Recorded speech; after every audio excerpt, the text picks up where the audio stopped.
brought to you in part by Just Results Weight Loss Center.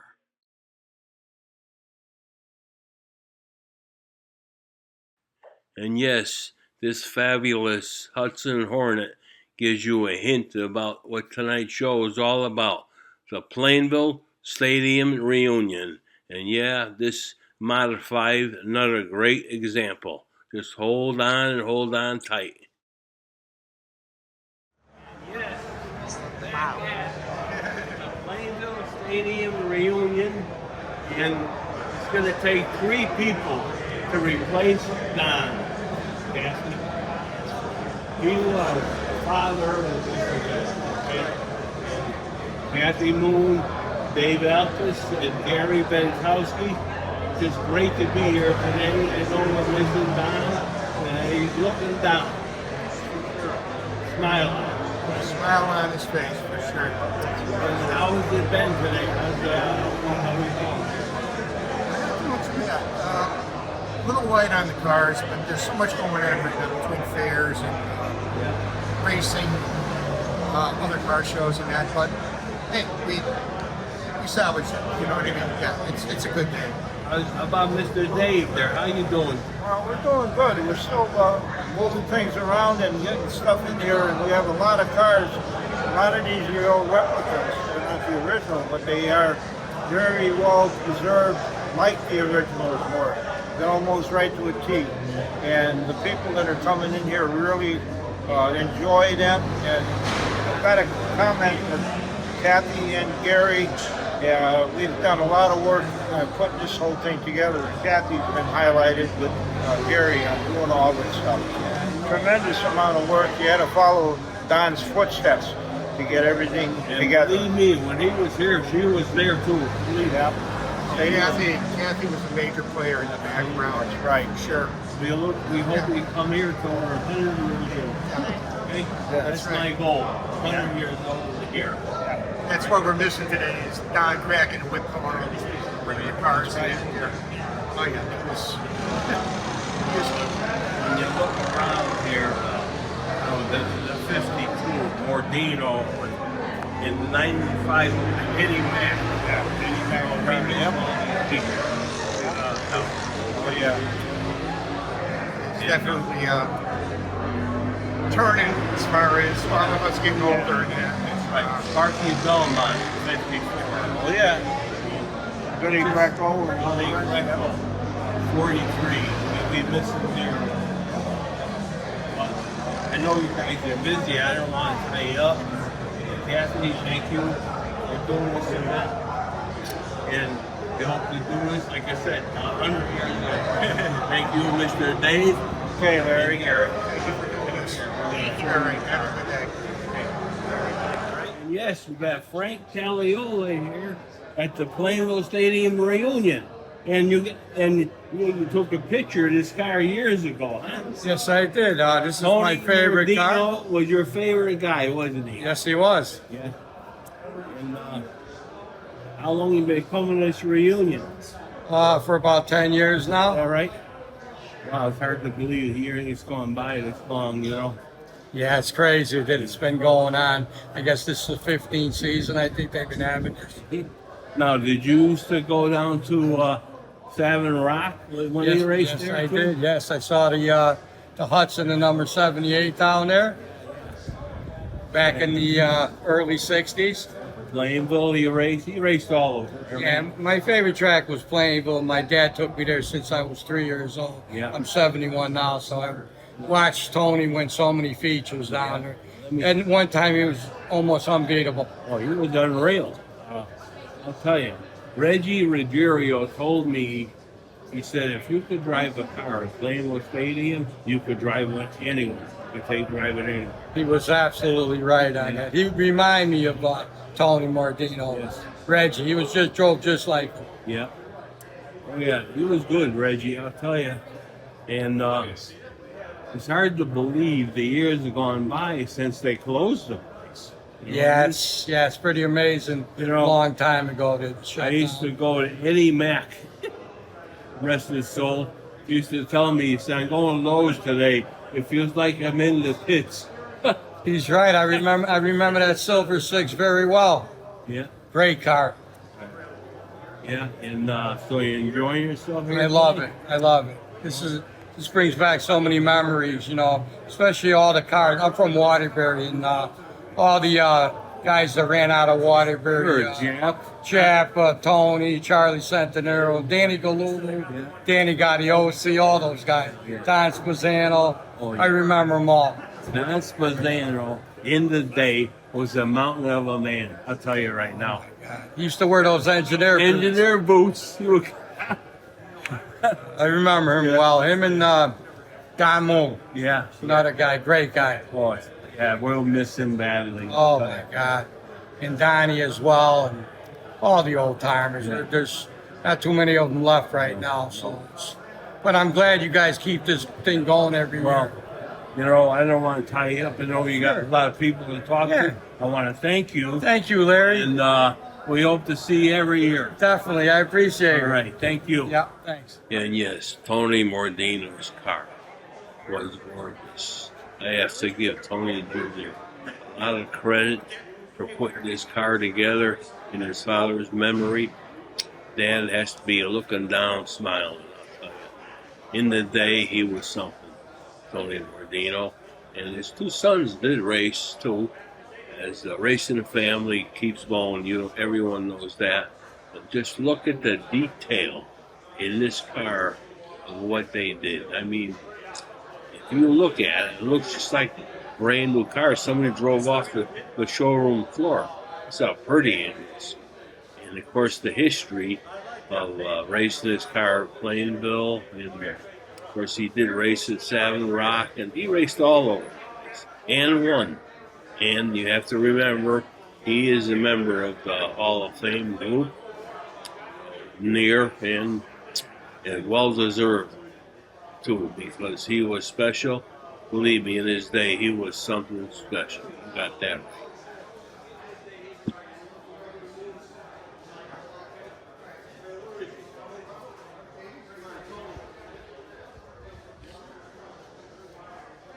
Beautiful thing. That looks different to me. You know, they're the best spots for me. I never noticed on the other side. And yes, Tony Mordino, you got the gym back here. I call it the gym. The 52, your father got to be looking down, smiling. I got a picture of my dad in my garage, and I always make sure the picture looks at the car so he can see it when it's parked in the garage. Yeah, it was nice to clean it up after missing last year due to Don Lewis passing. We miss him terribly. We do. He was the focal point of running the show here at I Plainville. call him the father of this event. I do. The father of the reunion. He would call everybody up, and I know Kathy is taking on a lot of the burden, and she got those envelopes out. Yeah. She did a wonderful job with his display. He used to bring truckloads of stuff to this event. Him, Signs, the signs, racing every Wednesday night. And it was. He paid so much attention to detail. If anybody's ever been to his house, his Christmas party, he has a room dedicated to racing, one to Cape Cod, one to Western stuff.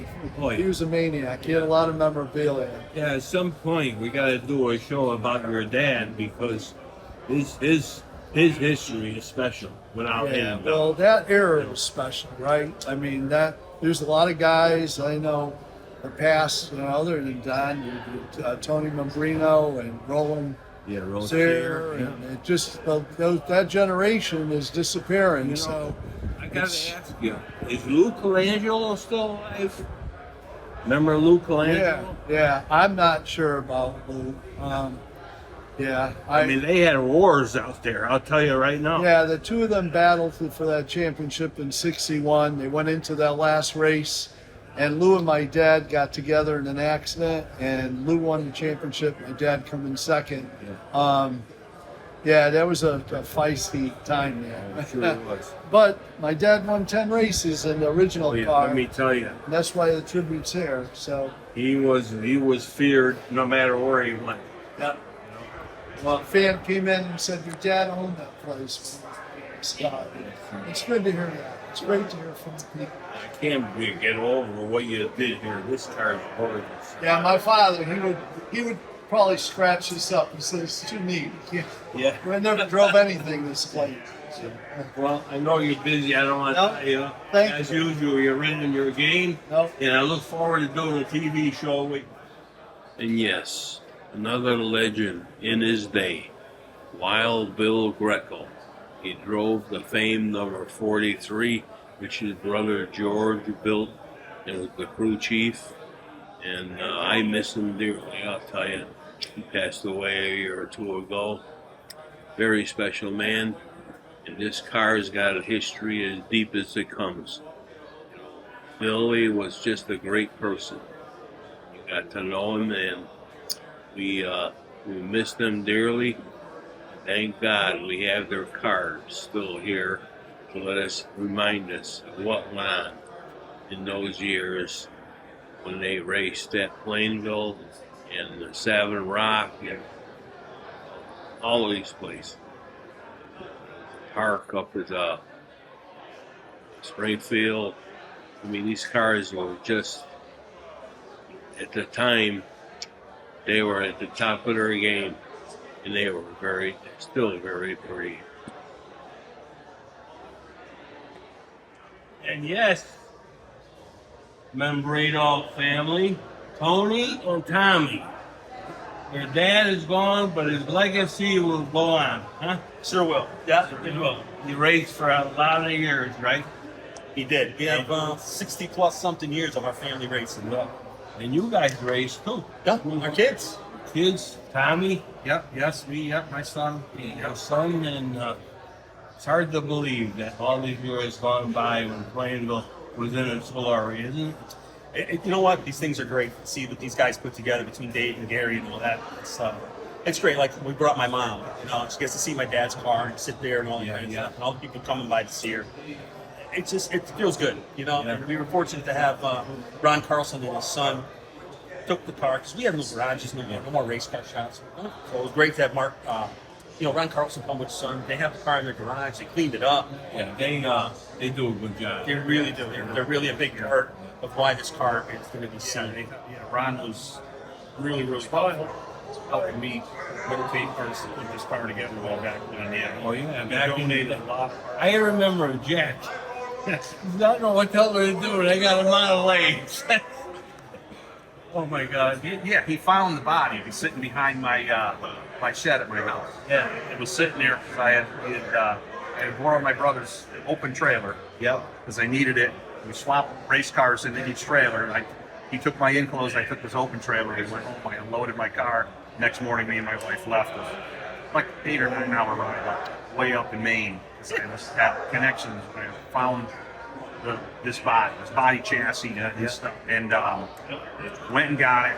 You know, of course, stripped it down, cut it the way it was, and braced it all up. And then kind of winter was coming, so I put it behind my shed, and it ended up being there a couple of years. And my dad was dropping off something at my house, and he's walking around in these spots. He said, "Hey, what's that old car behind the shed?" And it's, well, seeing you were nosing around and found out, now you can help me finish this. That's your double O. I don't have enough time to do it myself.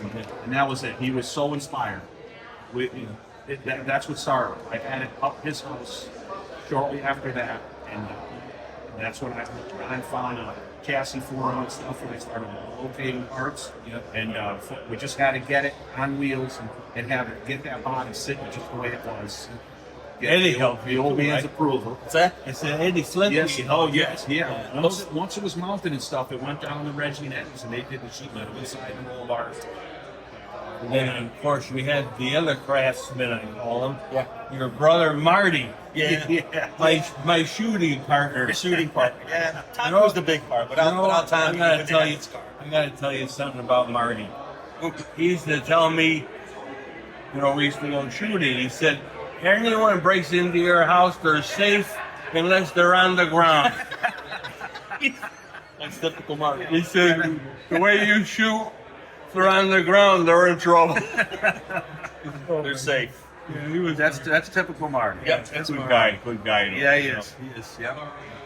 Well, I want to wish you luck. How's Junior doing? How's the kid? He's should be here with the twin girls. Good, He's good. gonna show up. My nephew Tommy's coming. He lives in Maine now. He's my gonna come dear. down for this. Move to Maine. Oh, my dear. Yep. I can remember it was like yesterday when they played. Hang around. Yes. Stafford Raceworks. Yep. Nice kid though. You guys, Yeah, they're good. Yeah, you they're got two great good kids. boys. Yeah. Yeah. They love the interviews you did it with Stafford. They have a good time. Yeah. Those were fun. That was the fun days. Yes. Yeah. Thank you, Tommy. I want you to tell the kids I said hello. Yeah, oh, Okay? wait a second. Tommy's here. Hang on 1 second. Can we wait a second? Yeah, he's coming. He's coming now. You won't recognize him. Let him get over. Yeah. So I'll. You got kids, man? How many kids you got? Oh my God. Yeah. So that's Tom Membrino Jr. Yeah. Are they girls or boys? Yeah. How's the into racing yet?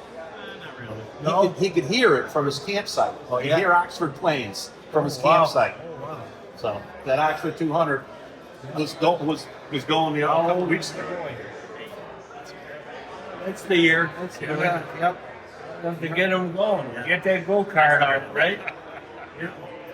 It's really a pleasure seeing you guys. Yes. You too, Larry. I hope we do this till I'm 100 years old. Yeah. Okay?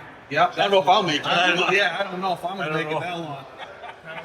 Tommy, good luck with those kids. And I hope to see you here. Thank you. Thanks, Larry. Thanks, bud. Yes, Japs 00 was a famous car. And they duplicated the car as much as they can, and they came out pretty nice, I have to say. I have to give Tommy and Tony a lot of credit for putting this car together. I know Marty helps too. And, you know, the family went on racing, Tony Jr. and Tommy Jr. You know, we had a lot of great fun up at Stafford Springs, and I'll tell you, it's good to hear that they have families, and I can't wait to see the kids again. I just saw Tommy and can't wait to see the other one, Tony Jr.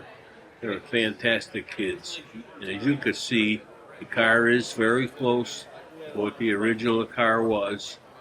And in his day, let me tell you, he caused a lot of trouble at Plainville. He was well known for winning races. You got that right. And yes, another car and person we miss dearly, Don Spazzano and his famed dollar sign. And believe me, in the day, he was special. He was a mountain of a man to begin with. And, you know, this car replicates that car he drove exactly. I'll tell you, they did an outstanding job. I have to congratulate Ron Carlson on all the work he does, and he really keeps these cars special. And you know, it brings us back to the days. You know, this was a novice car, and I'll tell you, that was fun racing back then. You know, it would be nothing to see 40 cars in the field in the feature. Give you an idea of what it took to win one of these races. Dave always told me, Alcus, becoming second was like winning the race. It was special. Yes, another one of my favorite cars when it comes to novice was this number 85, driven by, I think the last name was Smith. Can't remember his first name right off the bat. Ron Carlson, you know, redid this car, and as you can see, it looks like just in the day. I mean, absolutely mint, right down to the hand-painted numbers and letters. You know, where do you see that? I mean, it's one of my favorite cars. I wish I could talk him out of this because I love it. Yeah, he does a beautiful job here. Just look at it. I mean, just mint. Yes, moving over a car, we come across a car that was owned by Eddie Mack, number 95, who was just a great person and, you know, had 2-3 cars over the years. many cars and helped many drivers. Used to give them tires and gas, and he was just a special person that loved racing.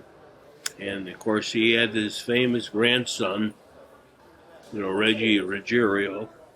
Actually started out with some of Uncle Eddie's, his nephew's equipment, Uncle Eddie's equipment, and he was always just a great person. And recently, before he passed, one of my last conversations with him, he used to tell me how he used to love to go to Lowe's in Plainville, where the track used to be. He used to say, he said, I feel like I'm in the pits again. But yeah, Germano, I guess, keeps up with these cars. Another one of his relatives, must be a grandson too, or nephew. As you could see, they keep up the car just like it was in the day. And really special, let me tell you. These old cars that raced, well, let me tell you, you had to have a lot of nerve in you to get into one of these things and let it fly, because it was just not easy, but it was fun. Those days, I don't believe we'll ever get them back. The racing back then was just fun and not expensive as it is today. Yes, moving over a car, we have another very famous car that was driven by a very special guy. Sparky Belmont drove this North End Auto 54 to many victories, and it was a crowd favorite at Plainville Stadium, and very well liked by everyone he raced with.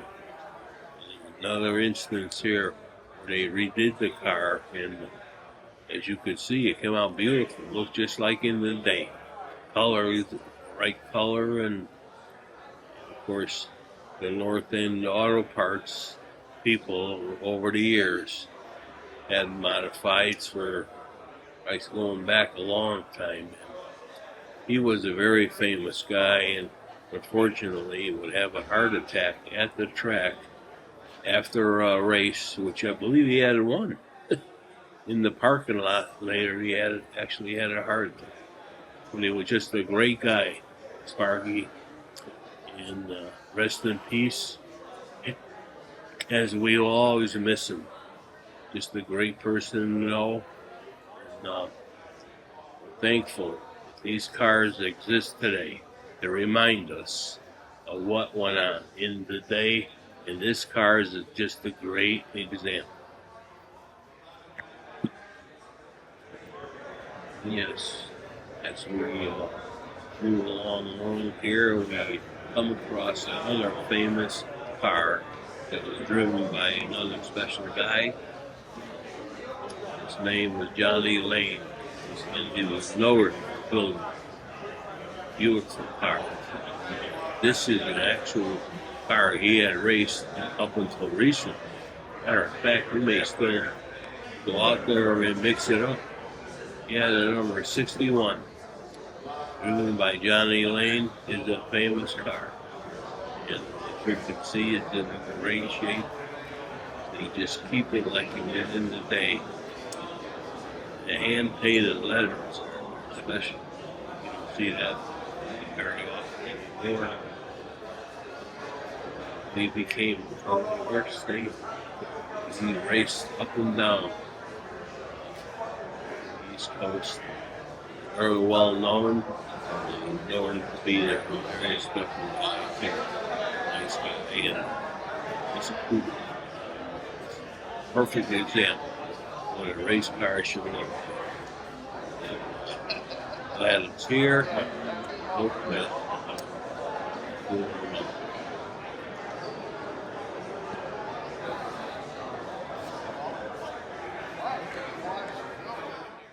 another great example of a novice car was this beautiful flatbed Ford number 74, was driven by Ray Beckman. Boy, let me tell you, in the day, he knew how to wheel this novice around. And you could see hand-painted letters with his garage name on there. Really special. I have to give Ron Carlson so much credit for the work he has done on these cars. And yeah, auto races every Wednesday night at Plainville Stadium. Yep, just great. They had open shows there. And the modifieds were king. And yes, but these novice cars, when you were, an amateur, that was your deal. Beautiful job.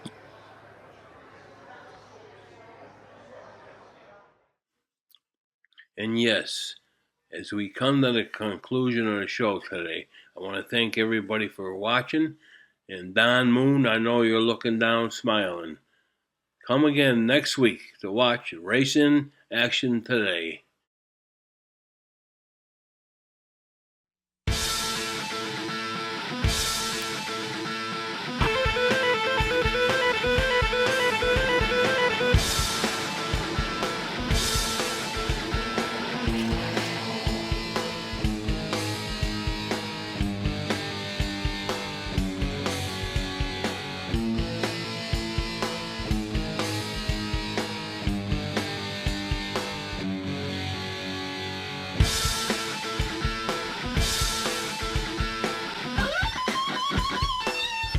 Program is brought to you in part by Just Results Weight Loss Center.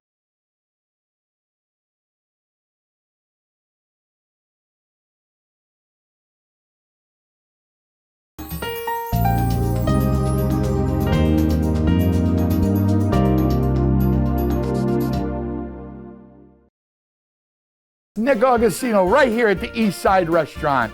We always have the complete full dinner menu. Knockwurst, bratwurst, sauerbraten, potato pancakes, red cabbage, rice pudding, cream pies, all the desserts that Germany had to offer. I always do something different. Yes, I do. I brought seafood to the beer garden at the East Side Restaurant. East Side Restaurant, your German destination restaurant in Connecticut. Tiki-taka, hoy, hoy, hoy! Hello and welcome to this episode of Bristol Health Cares. I am Kurt Barwis, your host. I'm the President and CEO of Bristol Health. Before I start the program today, I wanted to say a few words about Nutmeg TV and this amazing grant that they received from the state. They were able to upgrade all of their control room, their cameras to 4K. It's an incredible investment in just an incredible worthy cause, public TV. The studio that you're looking at here is also part of that upgrade. The team here is incredibly excited to be able to use this new equipment, as are the individuals who are going to benefit from it, which is mostly the community. So, as I've said in the past, it's a great organization, an organization that really needs your support. Please don't forget them when you're thinking about what organizations you're going to be giving money to. This is just an incredible place to put it. Please be generous. Thank you.